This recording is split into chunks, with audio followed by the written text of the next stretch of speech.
Only 3 out of the 80 years after World War II had no new wars. Today, let's talk about the Indonesia fights against colonial empires. On August 15, 1945, Japan surrendered unconditionally. Just 2 days later, Indonesia declared independence and people celebrated finally being able to rule themselves. But Indonesians soon noticed something was wrong. On the British warships sent by the Allied command to accept Japan's surrender, there were also Dutch who had colonized Indonesia for 350 years. The British said they came to accept the surrender, but in reality, they came to help the Dutch re-establish colonial rule. Tension rose quickly and fighting broke out. On October 30th, an Indonesian militia fighter killed a British brigadier. The British were furious. How dare you kill a high-ranking officer of the great British Empire? We defeated Hitler. Why would we fear you, the inferior Indonesians? They immediately sent in 24,000 aid troops who had just beaten the German army, along with advanced equipment, and launched massive attacks on Indonesia. The street fighting in Surabaya went on for 3 weeks. British tanks rolled into the city. Indonesians jumped off rooftops with explosives to blow themselves up along with the tanks. British planes strafed from above. Indonesians fired back with Japanese anti-aircraft guns left behind. Over 10,000 Indonesians were killed or wounded. The British won, but also suffered hundreds of casualties. Newspapers around the world condemned them. Isn't Britain anti-fascist? Why is it helping a colonial power slaughter a newly independent nation?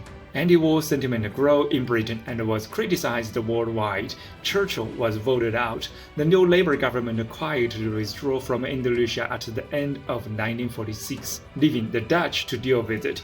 After that, the Dutch launched police actions claiming they were restoring order. The name sounded civilized, right? Nothing like mass killing. With 150,000 well-equipped troops, the Dutch quickly took control of Indonesia and pushed Sukarno's government back to Java. Sukarno and General Sudirman then started guerrilla warfare.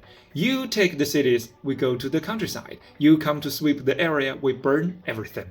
The Dutch-held cities became isolated islands. By day, they belonged to the Dutch. By night, to Indonesian fighters. Dutch soldiers risked being shot by snipers even when leaving their barracks to use the toilet.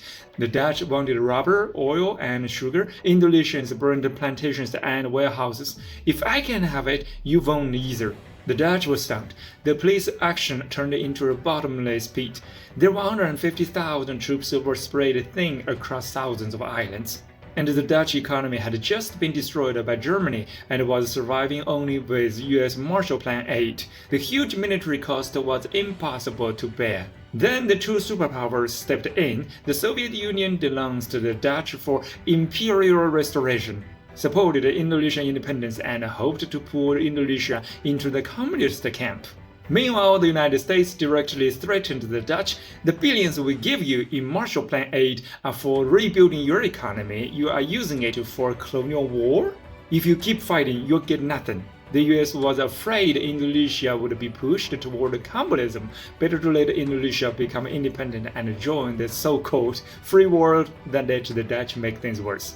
So, on December 27, 1949, facing anti-war pressure at home, international pressure abroad, and a military quagmire, the Dutch signed the Hague Round Table Agreement and officially recognized Indonesia's independence. You see, competition is not banned sometimes. It forced the US and the USSR to act like good guys. So yes, people can keep criticizing Israel or the UAE. International public opinion does have some effect sometimes. The Indonesian War of Independence lasted 4 years and 4 months.